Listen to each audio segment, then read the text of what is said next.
Hello, everyone, and welcome yet again to another episode of Hello Health. My name is Tamara Morris, and I am the Deputy Health Director here at the Cumberland County Health Department. And I'm joined today by our Health Director, Dr. Jennifer Green, and we are going to give you a wrap-up of the year for Hello Health. So we thank you all for joining along with us along the journey this year. This was a new effort for us to provide health literacy information to the public, helping individuals to easily understand information about our programs and services or highlight awareness campaigns, and then also make available any resources that you can use to make informed decisions. As a reminder, for this webinar, all mics are muted except for us here in the room. We will be able to take your questions in the chat box if you're watching us live on GoToMeeting. If you are watching us on CCNCTV, you can also issue questions into our Hello Health inbox. That's hellohealth@cumberlandcountync.gov. And we'll check through to make sure that we answer those questions as well. All of our links and resources that are shared during this meeting, I promise you, everything can be found on our website. If you go to cumberlandcountync.gov/public health, you will find the information for all of our programs and services, a lot of the things that we will mention here today in our wrap-up. And you'll also find under our videos tab, previous episode resources. So if there's anything you think you missed that you kind of want to catch up on, you can catch up on our website for links and resources. Cumberland County NCTV is also a 24-hour channel that airs 7 days a week on Spectrum Cable Channel 5. You can stream this show on CCNCTV or on the CCNCTV app on Roku, Apple TV, or Fire TV for free. We also place these videos on our county YouTube page. So if you would like to tune in later and watch them, you can watch them there as well. So, as I said, we're going to start off with the wrap-up. It's just kind of tie together the year, give you some information about all of our programs and services. And so just to start us off as a reminder of why we started this. So again, we wanted people to have information at their fingertips that is easy to understand, that's very relaxed and informal. So we've taken that approach to kind of make it easier for individuals to absorb the information and have a real conversation with people who do the work. So we're hoping that as a result of that you have learned something this year. If you would like to take our survey, you can also find that on the Hello Health tab on the Health Department's website. And we'd love to get your feedback on any of our episodes or also what you would like to see going forward. We are in the planning phases for next year. We're going to continue on with this series, and we would love to have your input and feedback to cater this to the needs of our Cumberland community. So we encourage you to do our survey or give us that feedback so we can continue to work on health literacy efforts here from the Health Department. Tamara, can I add in one thing about kind of where we started this? So one of the efforts of the health department is to be good communicators, right? And we know from COVID, there's a lot of misinformation, disinformation out there. And we really started this as a way to get good, accurate information out in a timely manner, in a way that was more than just a few minutes. So we, you and I often get to do the radio on WIDU with Goldie on Thursday mornings, and now Jennifer Jones Rochelle. And we get to have these conversations, but those are really short snippets, right? We don't get to do an hour long. We don't get to kind of just sit back and chat. And so we really wanted to have a platform and a way to take a deep dive into these topics that we just get to do 5 minutes or 10 minutes on the radio or on TV about. And then people have a million questions for us afterwards. And so this is our deep dive. So again, really encourage you to go back on our YouTube channel to rewatch all these other episodes that we do. And then look for us out in the community as well as we're on the TV and on the radio too. Yeah. So definitely co-sign. We want this to be more than just about being able to read and write or your responses to health information, or it's really about just, building awareness, helping people understand, and making sure that we're focusing on having a healthy people in a healthy community, which is part of our mission. So we can dive right in and talk about some of our programs and services. I had the idea to talk with Dr. Green today about some of our pilot projects. And so to kind of give a recap on some of the programs and services that we started just this year. And so first up is Healthy Conversations. This is a venture at the motivation from our county commissioners. We appreciate them and their investment into our work. And we were working on Healthy Conversations to align with other community members, with barbers in the community. Yeah, so we launched this. I think our first training was about just under a year ago. And we and our commissioners really have this idea. And we like to, in Cumberland County, learn from other communities. So big shout out to a couple of our other counties in North Carolina who did this first. And then we shamelessly steal. We shamelessly steal in Cumberland. So we take it, we enhance it, we twist it, we make it our own. And so we learn from other counties that have, and other places around the country, frankly, that train our local barbers and salons around health educators. We know that that relationship with your barber or your hairstylist is an intimate one. When I moved to North Carolina, that was like the first thing I did. I was like, I need to find somebody that can do my hair, right? that can get me in and we just build a rapport and this relationship. And for many families, your barber or your stylist forever. And I can probably, I've only had a few in my lifetime in every place that I've gone, but I know who they are. I know their name. They know my kids' names. They know all these different things about me. And why not have these intimate conversations about topics more than that are also about health? So we have trained our first cohort of 10 that stuck with us throughout the year. We trained them on topics related to prostate cancer, colorectal cancer, heart health, and so that includes diabetes, to have these conversations in there while you're in the chair, you're getting your hair cut, to have these kind of quick, brief, but meaningful and impactful conversations.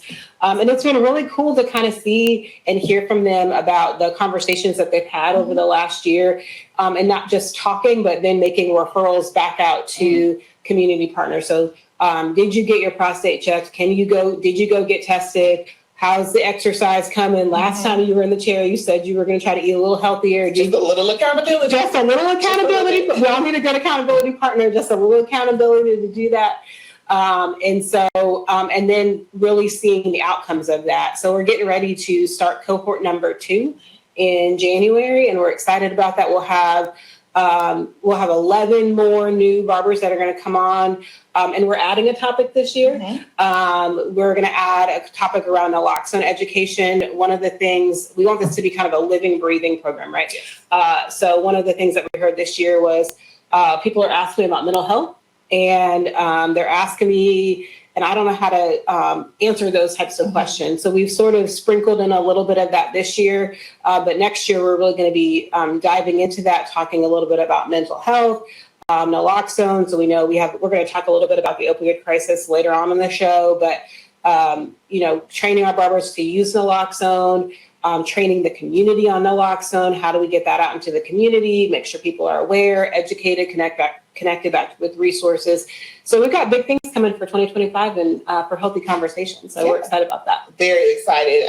That venture comes out of our health education division, and their coordinator is very passionate about people and purpose. And so we're excited to keep her on board and open up with this next cohort. But we don't have things just for men. We also have programs for women and maternal and child health care that have launched this year that I think have been very impactful. So tell us a little bit about what you've seen in our efforts through our Hear Her campaign and our maternal health clinic efforts, because we know we're in a little bit of a crisis here in Cumberland with not enough providers and lots of babies still being born. I was at a birth last night. I'm very excited about this little person. But tell us a little bit more from your perspective on how we've contributed to women's health as well. Well, this all starts, of course, with the data. We know that maternal outcomes for our African-American women and other communities of color are much higher than their white counterparts. And in public health, we always think about what's the health disparity or what's the health inequity, where is there a difference, and then what can we do about that? So again, our county commissioners have really invested in dollars, putting back into our community about how can we close that gap in maternal health outcomes. So that we have a little bit more equity in our community. And so one of the things that contributes to that is these what we call maternal urgent warning signs. So the things that happen right after pregnancy that frankly, when I was pregnant, nobody really told me about, that these are the warning signs that might cause a health risk later on. So a headache, bleeding, really exhaustion beyond what's normal. And are you educated about what those signs and symptoms are? And then when women are saying something's wrong, something's not quite right, listen, right? Literally hear her, right? Hear her what she is saying. And then these are medical emergencies. They need to go back to their healthcare provider. They need to go back to the emergency room, know the signs, recognize the signs. And it's not just for women, right? It's not important for just moms to know those signs, like dad, other kids in the house, grandma, all those people that are in and out of your house when baby first is born. Everybody needs to know what those signs are. And so we've done some education campaigns. We have some cute little magnets that mom can put on her and family can put on their refrigerator, making sure that everybody, those support partners know what those resources are. And then we've done some social media campaigns about that. So, when you scroll through your phone and you get all the little ads, we've done some of those pop-up things. And then the other part to that is making sure our pregnant women and our pregnant persons have access to a blood pressure cuff, because high blood pressure can be a risk factor. And one of the things that we tell people is make sure you check your blood pressure. But did we give you the tools and the resources to check your blood pressure?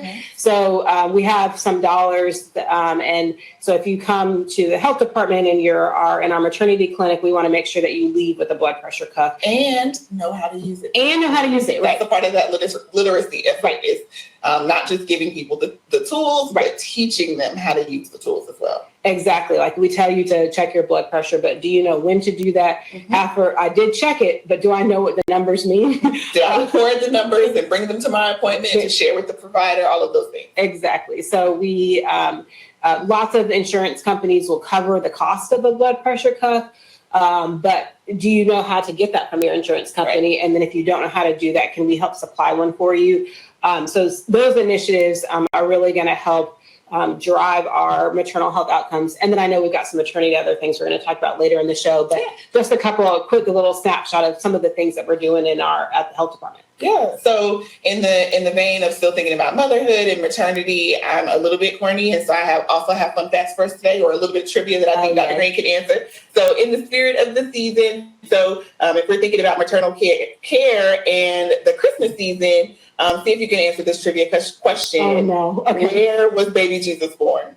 In Bethlehem. I was nervous. First one on the books, she's gotten right already. So 1 point for Dr. Green and 1,000 points for you all watching, because I know you all knew that answer as well. As she mentioned, we really are trying to do things that are involving the people who we serve and giving them a way to arm themselves with tools and resources, and we're checking in along the way to make sure that we're not just giving you the resource list and then sending you on your way. Another effort that has specifically worked towards resources and social determinants and making sure that people are not falling through the cracks and getting the access that they need is our Connected Care program. We're really, really proud of our Connected Care program. It is a collaborative between the Department of Public Health and the Department of Social Services, and I think that it has really just catapulted into, if you haven't heard about it already in the community, then you will, because that group is up and moving, and we're really proud of the work that we're doing there. So Dr. Green, maybe you can tell us a little bit more about what people should know about Connected Care. So, okay, y'all know I love a good history lesson. So let me go back to maybe somewhere during the pandemic. We started at the health department screening for social determinants of health. So when we say social determinants of health, we mean the things that impact you where you live, work, play, pray, your housing, do you have food, do you have transportation? And we were screening for all of these things. And rightly so, our staff said, we're screening for them, but then when something happens, what do we do about that, right? Somebody's telling me that I'm hungry, or I don't have a home, or I need something, but we don't have a good system to kind of wrap around that person. But we're screening for it, but we need to really close the loop. So our commissioners invested in collaboration with social services in this program. that really addresses all of those issues. So it's a multidisciplinary team. We have social workers. We have what we call income maintenance workers. So the folks that will help you get signed up for Medicaid or get you signed up for your SNAP benefits. We have a nutritionist on the team. We have health educators. We have a nurse. And we have this really robust team of people that are going to sort of wrap their arms around you and help you connect and navigate the healthcare system in a way that, in a really unique way that we don't really see in public health and social services. We sort of oftentimes maybe give you the resource, but you might need a little extra support in navigating that resource. So if we tell you, yes, you can get signed up for WIC or for Medicaid, or yes, but you need a driver's license first, or you need your social security card, we need someone in place and the team in place to help you navigate and connect all the dots for all those parts. So that team is available for the community. It's low barrier, so you don't need there's no income requirement. There's no, you do have to be a Cumberland County resident, but you don't have any sort of program requirements to be a part of it. The team is literally there just to help wrap around services for you and your family members. And we want that to be case management in a way that can help connect you to other resources.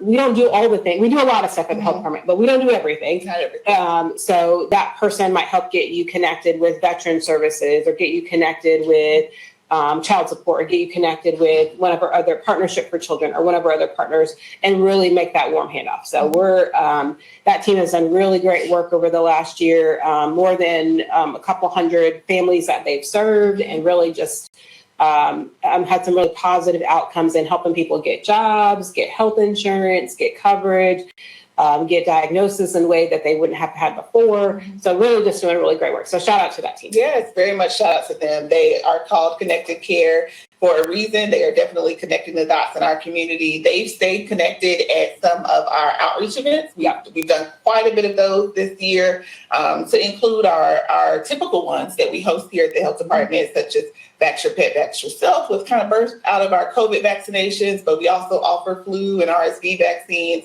on the day that we vaccinate our furry friends. We've also got some outreach events with our C4 team or the Connected Care team. They launched an outreach event for this year that they'll do again next year that is connecting people to family support services. And so just really trying to make sure that at every point we're involving members of our community in the process. Back to school collaborations that we've done with Cumberland County Schools to kind of beef up those immunization periods over the summer and get kids in here so that they're not in long lines, or that they don't get on the termination list for school for not having their vaccinations in time. So really working to increase our outreach efforts. We've done a lot of that through our Connected Care program and in some of our other pilot projects as well. So Tamara, can you say about why? So Tamara leads a lot of our outreach efforts. Can you just talk a little bit about, from your perspective, about why you think it's important for us to be, we have a wonderful, fabulous building here on Ramsey Street, but our aim is also to be out in the community. And can you kind of talk about, from your perspective, about why that is important?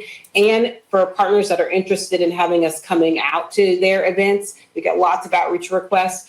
What does that look like for them, and what do partners need to do if they're interested in having us come out to a place or an event? Yeah, sure. So I think that really our vision is the part that explains this fully. So we want to have healthy people living in a healthy community. So when we go to outreach events or we partner with other entities, Cumberland County Schools, the Department of Social Services, Partnership for Children, we are seeking ways to navigate systems and make sure that there's a presence, that we're telling you what we have to offer. We're helping to connect you to that other group. We are being consistent with our presence so that you understand what is available to you.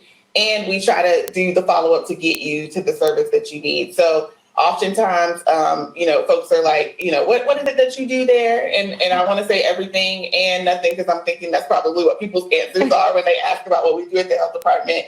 but we definitely take advantage of those tabling opportunities to tell people what it is that we do and how we can help them be a healthier version of themselves or help their fellow neighbor, to just ensure that the Cumberland community is as healthy as possible. We don't have all of the answers, but some of the other groups may have a part that we're missing. We're at tabling events sometimes and our staff will go, oh my gosh, I didn't know that existed too. So we're constantly learning as we're trying to help you all learn about the other things that we offer here as well. And so I think that that's really the fact that we've been invested in that and we make an intentional effort to go outside of our walls. It helps us to reach people better and kind of personalize their experiences as well. As far as requesting our participation in things, if you will go to the Cumberland County NC website, so that's cumberlandcountync.gov/public health, that will take you to our webpage where you can click on community services, and community services will then take you to health education and then outreach requests. So again, that's cumberlandcountync.gov, community services, health education, outreach request. There's a form there that you fill out. Instructions are there to tell you where to send, who to send that to, or how to send fax or email. And it's just asking some basic information about your event. So is this a health fair? Is this a class that you want us to come and teach a lesson in? Is this your church organization and you want us to do a presentation about a particular awareness campaign? We are willing to do all of those things and beyond if we can. So we just kind of need some information on that. And then we can schedule out staff who are available to come out and participate in those outreach events.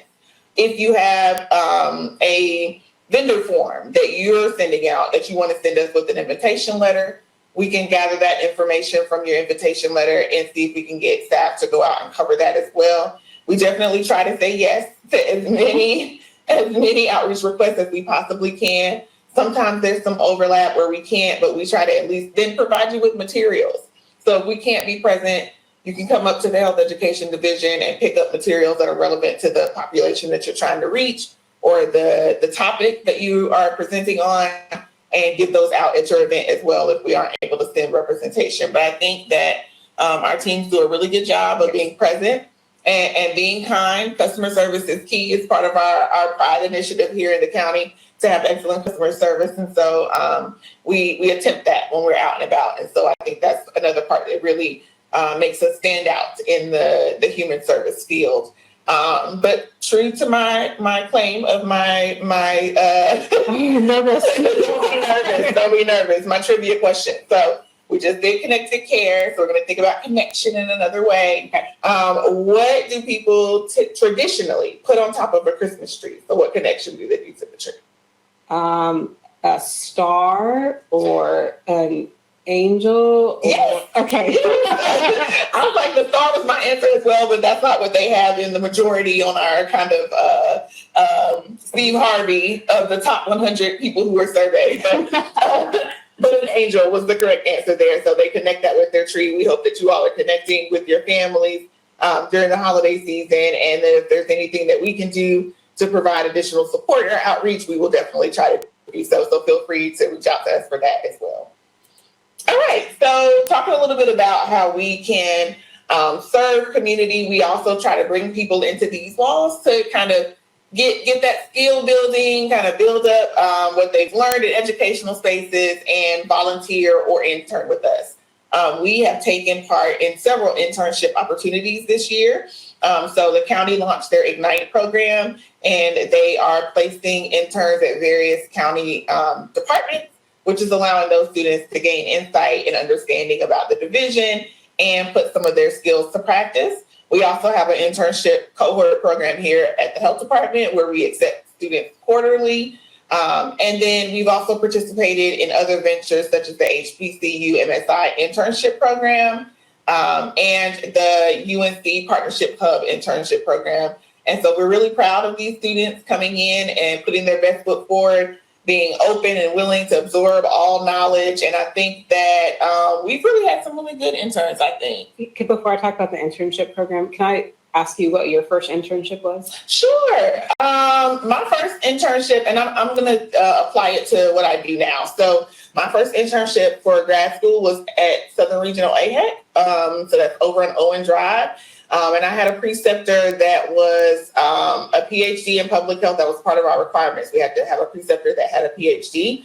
And I was very unaware of how public health could look from different perspectives. So I think when people think of the health field and what we do, they're like, I don't want to be a nurse and be in scrubs. Well, there are so many other facets of public health, how you can serve without being in a clinical space. And so we've also taken high school groups that are in CNA classes through tours in our building to try to expose them to that as well. But in that internship, I kind of learned and saw the different perspectives of public health, how it can apply to, she had me working on a project with aging adults and falls prevention and what that looked like. And ironically, I came to the health department as a health educator, and after focusing on sexual and reproductive health with young people, I switched over to being a health education specialist and got trained to teach falls prevention, a matter of balance program. So I was connecting the dots there a little bit, and I think that internship really kind of built the foundation to show me that there were other things outside of just nursing or something clinical. So we encourage you, if you're interested, to serve. Our cohort here at the health department is currently open. When you go to our website and you click on About Us, internships and volunteer opportunities are there. And that's where you can apply and try to come intern with us. But if you have anything to add about the internship experience, we'd love to hear. So as Tamara mentioned, we have the county's Ignite program. And that program is a paid internship. Mm-hmm. So you get paid. We take our college students for that. So there's a fall cohort and then a summer cohort and a spring cohort. So look for that on the county's website, cumberlandcountync.gov, on there under the Ignite program. Put your best foot forward. We want interns. It really gives Tamara, as Tamara mentioned, an opportunity to kind of see all the different aspects of public health. So even if you intern in WIC or environmental health or administration, we make an effort to give you a little bit of a glimpse of all the different areas of public health. And then we also have launched with UNC these partnership hubs where UNC students come to our community and get to do a little bit of learning about public health, put some energy and effort. They've worked with our Food Policy Council this year. They have worked with our Cumberland Fayetteville Opioid Response Team, or CFORT.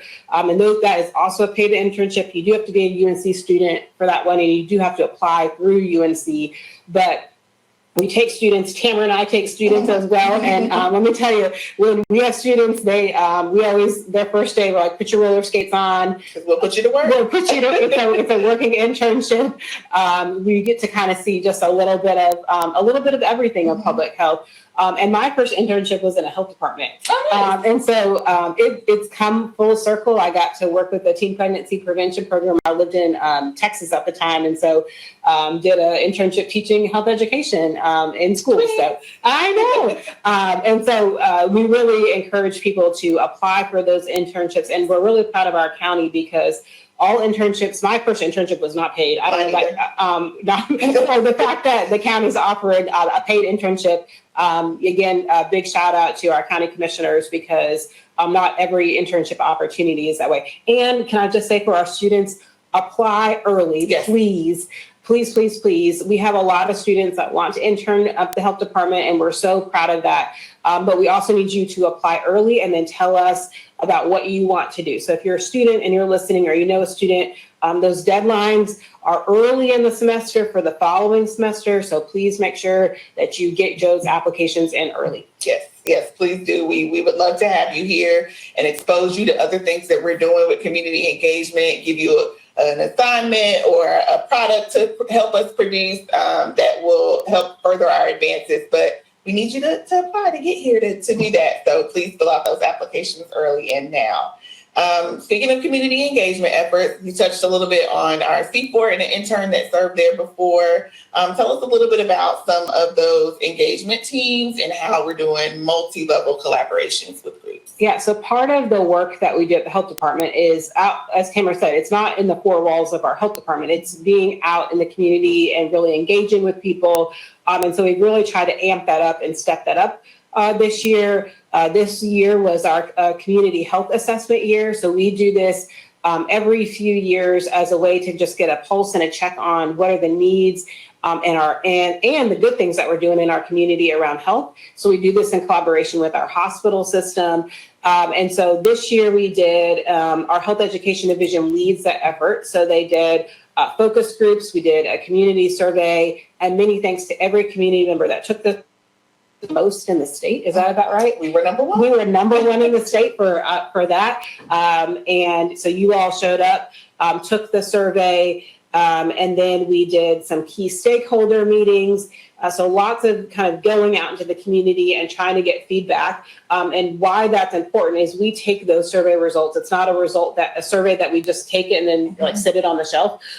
We take that into action steps to what are we going to do next? What are we going to work on specifically at the health department? What can we ask for more funding for? What kind of services do we want to see? So our stakeholders came up with 3 priorities: mental health and substance use, physical health, which might include chronic disease, obesity, physical health, cancer, and then maternal and infant health. So I don't know that those things were a surprise to me. I don't know. Those are things that we hear all the time that you probably hear too as the community. So those are the things that we'll be working on the next few years. Our community health assessment, the formal plan, is going to be published in March, I think. Is that right? Yeah. So you'll see that on our website. And then we have relaunched many of our different community coalitions this year. Our job, partly as the health department, is not to be the leader of everything, but to kind of help be to help get people in the right direction. So the health department staff really support a lot of different community coalitions so that you all can tell us what to do and tell us where we need to put time. We're just facilitating the space and the time. Yeah. We try to offer space, some staff time to help facilitate conversation. Where do we need to go next? What things do we work on? So we have a breastfeeding coalition that relaunched this year that the community really is responsible for.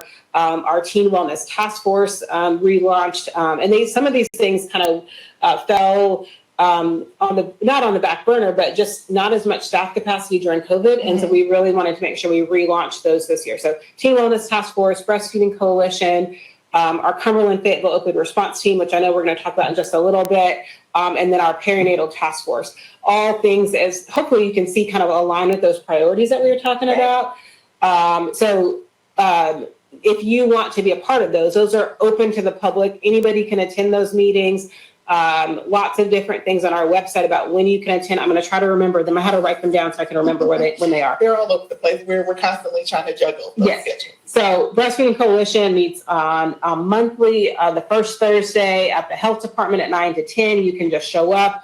You don't need a RSVP. You can just come to the meeting. Our Teen Wellness Task Force meets on the second Wednesday of the month at 9 to 10. And then our C4, which is our Cumberland Fayetteville Opioid Response Team, meets the third Tuesday of the month at 10 a.m. at the health department. Many of those have hybrid options. So if you go, I got to listen to that in the car going somewhere safely, you can do that. Or if I need to do it from my office, you can do that.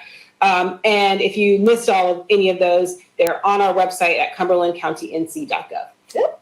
And so those are those opportunities for you to take what you've learned in these health literacy sessions, or just come in to learn more. And I learned something at every Seaport meeting I'm at. So just an opportunity for you to contribute to our community. And so if interested in that, you can just reach out to us. You can email us at that hellohealth@cumberlandcountync.gov email address, and we will definitely get you connected to be on our listserv and join us to make decisions and help guide those with the community voice.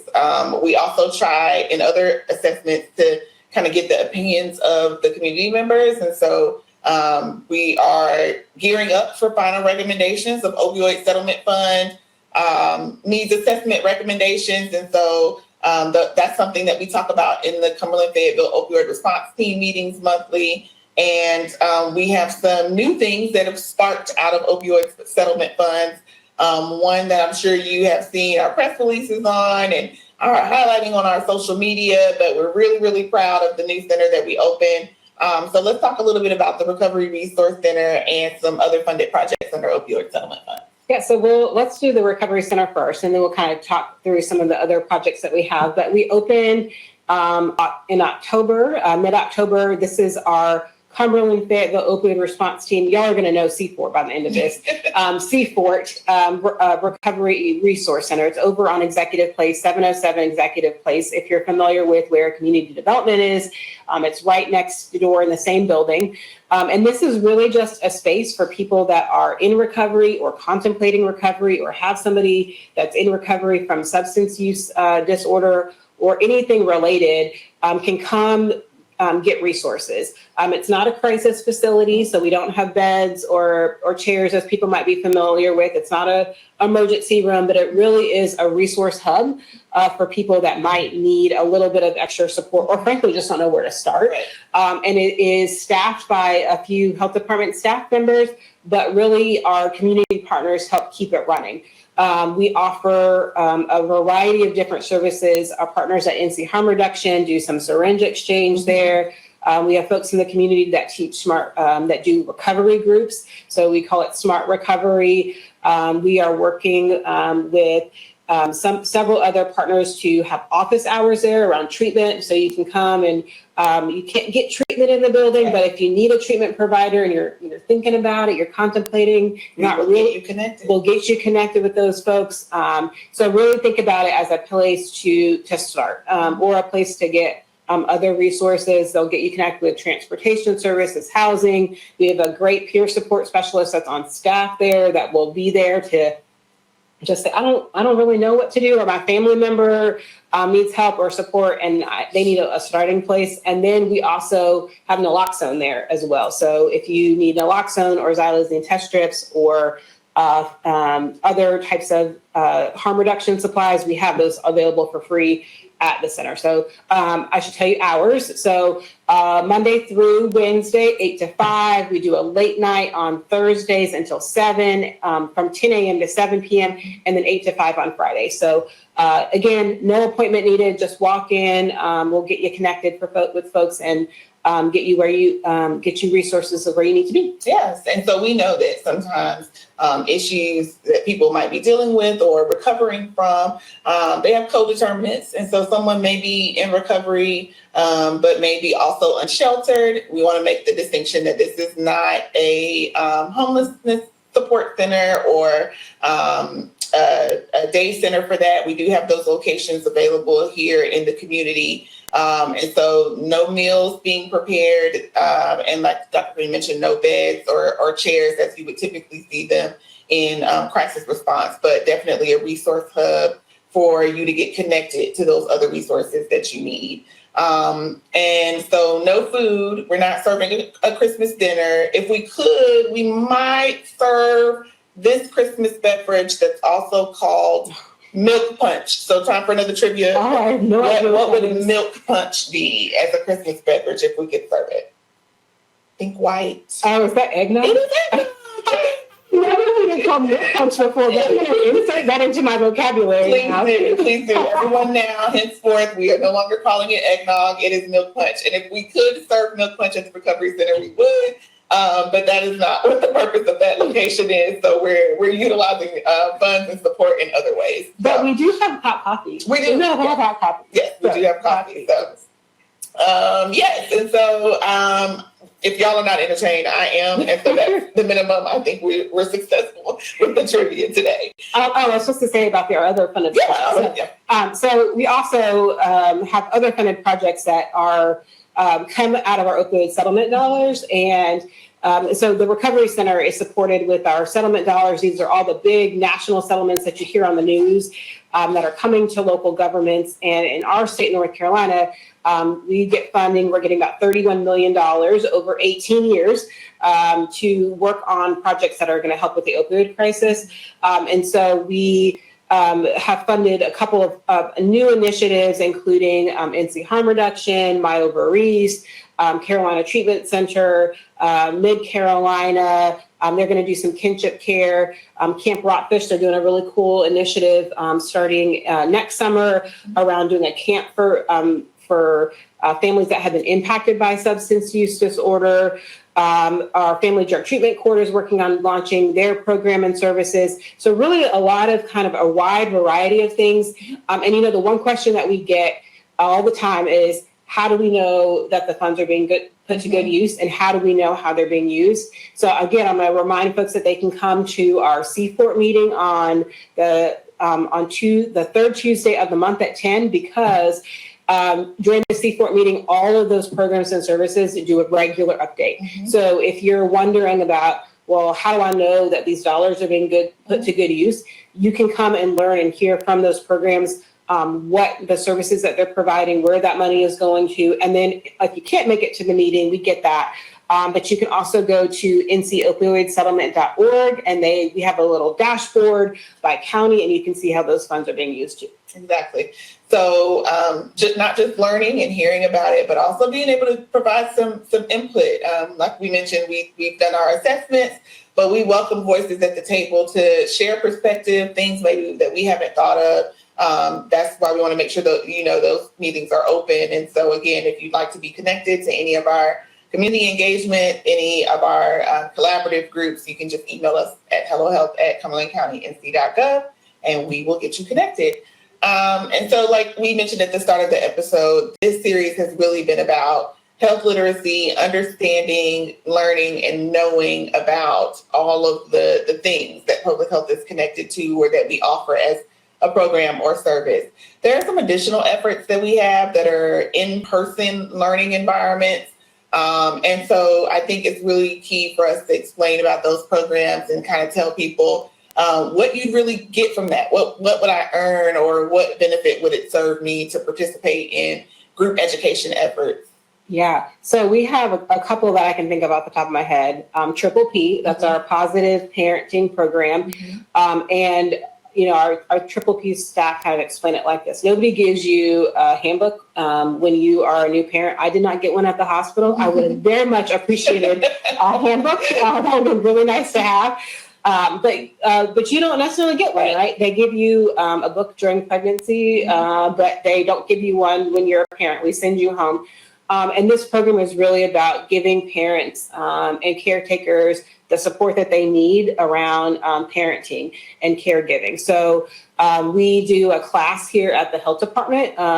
Every so often, we work with oftentimes our court systems to do a parenting class that's really tailored to meet the needs of the individual person. So what parenting skills do you need? How can I help you get there, building on the skills that you already have? We also have Triple P Online. So if in-person classes are not your thing, Triple P Online is free for everybody in North Carolina. You put a Triple P Online, put that in your search engine, and you can do Triple P Online and get some parenting skills.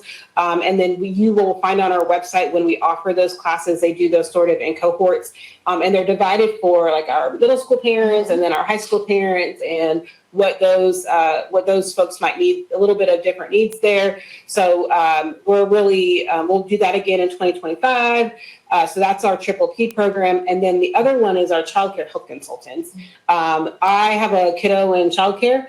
And so it's really important to me as a mom that when I drop my kid off, that I know that they are safe and accounted for. Accounted for, we know where you are, that they are safe. And our childcare health consultants really help our childcare providers, give them the support that they need to make sure that your kids are safe and accounted for, that when you drop them off, that they're in excellent hands. We have fabulous childcare providers in our community, but our consultants also help to make sure that they have the tools that they need to keep our kids safe and healthy. So if you are a childcare provider, we encourage you to reach out to our childcare health consultants if you need some support. It is not a environmental health inspection. It's not a gotcha. It's not a gotcha.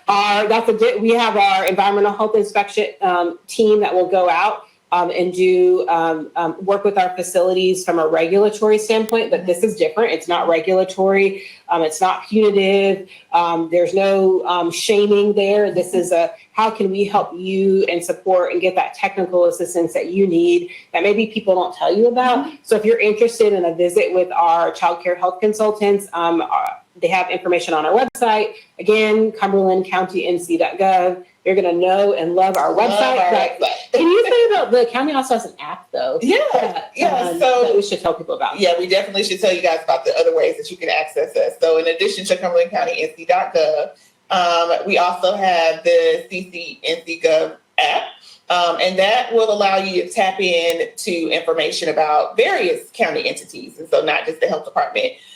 We've also linked to our website now our AI chat, so you can ask a question on the website, and that will give you the information. So, such as, what are the hours I can get travel vaccines? And then it will immediately give you answers from the bot about immunization services from the health department. But it may also give you some information that emergency management has put out about travel advisories. And so we're just doing what we can to make sure that everyone has information. And so those are two places elsewhere that you can get information about the department. As she mentioned, CCHC, or our child care health consultants, their information is there on the website.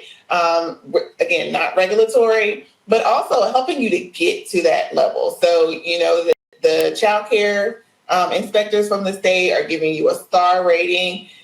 If you see a child care health consultant, it's very likely that you will improve the conditions or the items that are on the list for infectious disease control and health and safety for the kids in a way that you probably didn't even think about, that will have you much better equipped and ready for your inspection and likely get a positive outcome in your inspection. So I really, really encourage folks to take advantage of the CCHCs, whether it is a family child care home or a child care center.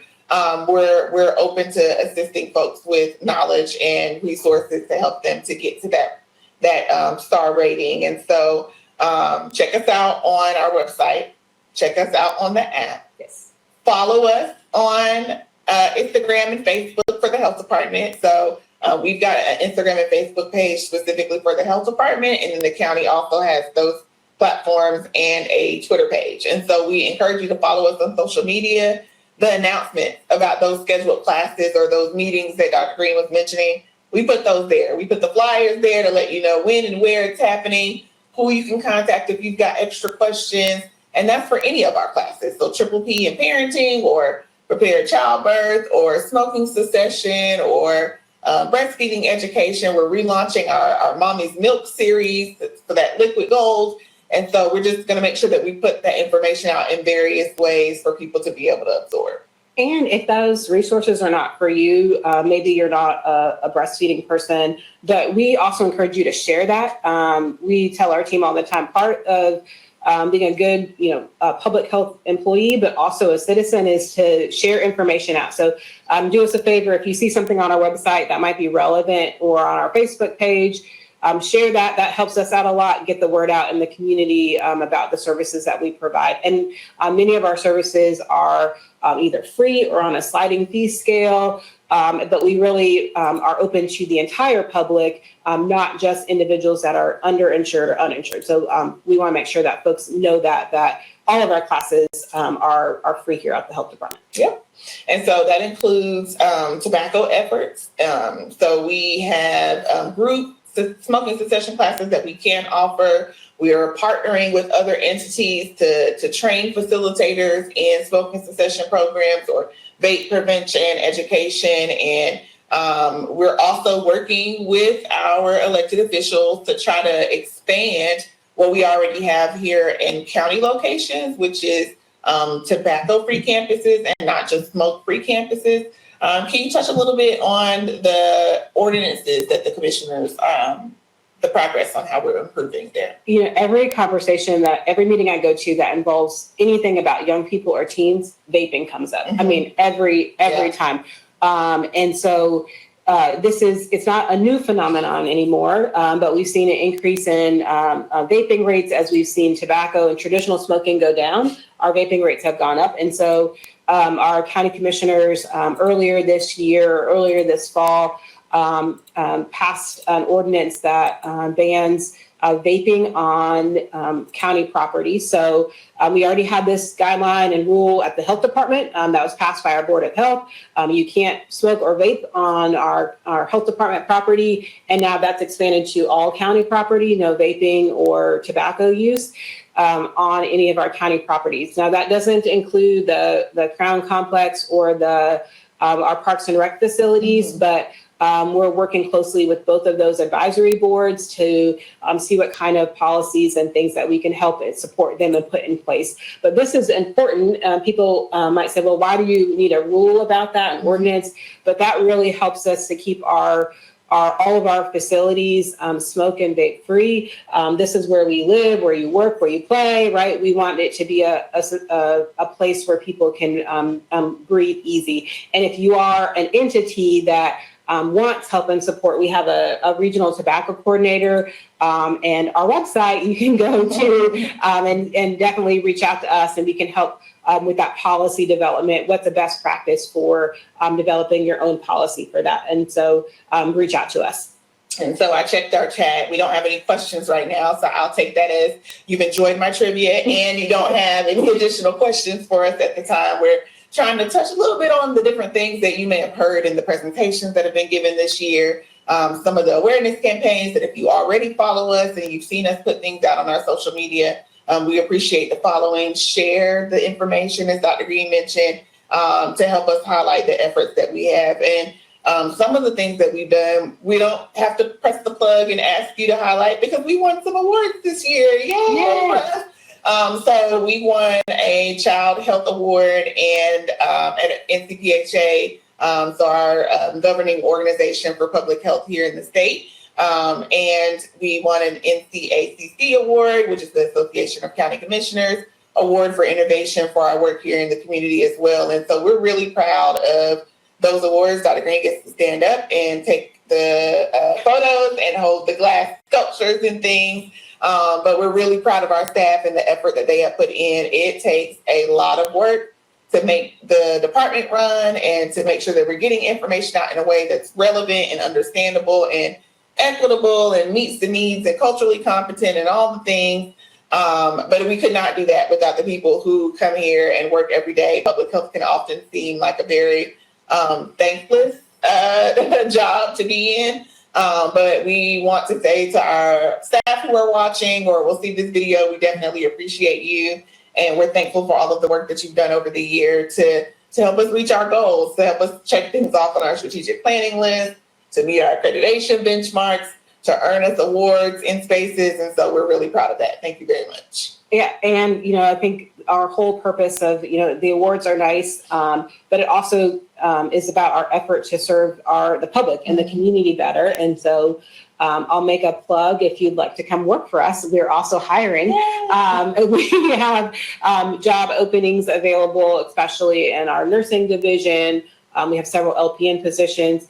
We talked a little bit about our opioid response. We have 5 new positions that are coming. Actually, were posted yesterday. So if you are interested in working in public health, whether it's nursing or health education or in our WIC division or a social work position, we've got positions open, and we'd encourage you to go apply. And again, go to the website and check those out. And then you can join the listserv to get notified about all of those county jobs. So yeah, again, you know where to find it. You can probably state it along with me now. Cumberland County, nc.gov. Go to that website and click on jobs, and that'll take you to the external site with all of the applications for any county department. But we'd love to have you here at Public Health if interested. We also are really trying to encourage and educate people on our hiring practices. And so we do panel interviews. We like to let folks know that. And another tidbit is that we need you to put your information in your application. Okay. And so we get lots of questions about, well, did you get my resume? Did you get my supplemental form? I attached this, I attached that. Our human resources team works really hard to ensure that all necessary documents for the packets are referred to the hiring managers. However, we really need you to update the information in your application, not necessarily your resume, because that's where they pull to look for your qualifications to make sure that it meets the classifications that we have from the state. So we're still a local government entity. We have rules that we have to follow. So we want you to be able to put your best foot forward and meet those qualification lists so we can get you in the door. So Cumberland County, nc.gov to apply there. So we've talked a lot about what we've done. let's talk a little bit about what's ahead in the time that we have, about things that are coming up and that people may be excited to hear about. So a quick couple of things. We started the top of the show with about maternal health. I'm gonna take us back there. We have earlier this year we issued a request for proposals for doula services. We know that providing doula services is one way to help reduce those poor maternal health outcomes. So in 2025, you can look for two agencies that are already in existence that are going to get $75,000 each to provide doula services for those that are uninsured and underinsured. So we'll be announcing what those two agencies very soon. So look for that in 2025. We also have our Healthy Start program that actually launched this year, but will formally launch in January. That again is a team of we have a division called CMARC and CIMHARP. That's our care management for at-risk children, and specifically for this project, our care management for high-risk pregnancies. We have two staff that are working with that program, social workers. We have a health educator, a fatherhood coordinator, which is really cool, right? Our dads are really important to the pregnancy process. So that program will launch and will really, again, help bolster and support maternal health in our community. So they'll be doing classes and education and outreach events. I'm excited about that. We have some people always ask us, when are y'all giving out more of that settlement dollars? Where's the money for settlement dollars? You heard a little bit about our current projects. We will anticipate initiating a new request for proposals in 2025. So look for that. We're also going to be doing a grant writing class in preparation for that, so we can help some of our nonprofits that are smaller get ready to apply for those settlement dollars. So look for that, like February, March timeframe. We're planning for that now. We talked a little bit about naloxone. We have some new training opportunities that are going to come around naloxone. So if you're a church, a community agency, or whatever kind of entity, a business, and you are thinking about how do I get my staff or my community members or my congregation members trained around naloxone, we've got you covered. We're going to be doing that in 2025. We're going to be offering from our environmental health division a Serve Safe class. In Spanish. In Spanish. We're so excited about that. We many of our restaurants are required the employees to get a Serve Safe certification, which is very hard to say, Serve Safe certification, but we don't offer the class in Spanish. So, and I don't think anybody in the county does. So we are going to start offering that in 2025. So we're excited about that. We talked a little bit about childcare. Our environmental health division worked hard this year to update our childcare rules for our family childcare facilities. So in-home. So those rules will go into effect in January. They've been working to get our new childcare facilities updated on all the rules. Those rules are important because it helps to bring those childcare facilities up to those state standards that our childcare centers have, but while also not creating barriers for new providers. So we'll be doing some education around that. That was very fast, but a lot of new things that are coming up for 2025. And so we'd encourage you to stay engaged with us, follow us on social media, do all the things, help us be an excellent health department. Our goal is to serve you and to serve the public. So stay tuned. We got cool stuff coming up in 2025. Very much so. And so you can find those things on our events calendar at where? CumberlandCountyNC.gov/public health is where you'll find some of the events that are happening over the year. We make sure we update those. You'll get alerts if anything changes. But we do want to highlight a few of those items that are coming up. So we are helping to host with Southern Regional AHEC the 3rd annual OBGYN conference. That's going to be Friday, February 7th from 7 a.m. to 2 p.m. And you can register online at southernregionalahec.org. So events like that one, events like our classes we've mentioned today, our outreach events, our Fun in the Sun event we do in September. We will have all of those things listed on our website on the calendar. So just check out the events calendar. If all else fails and you don't remember anything else, just remember hellohealth@cumberlandcountync.gov. And you can email those questions or comments or suggestions to us, and we really will take those into consideration to help us serve you even better. So again, we thank you all so much for joining us and tuning in over the course of this year with all of our topics. We will join you in 2025 with the new year of showing individuals about programs and services and highlighting those innovations. And we hope to see you there. So last trivia question real quick. What's the highest grossing Christmas movie of all time? Oh, The Preacher's Wife. I'm just kidding. That's a good one. That's my favorite Christmas movie. I have no idea.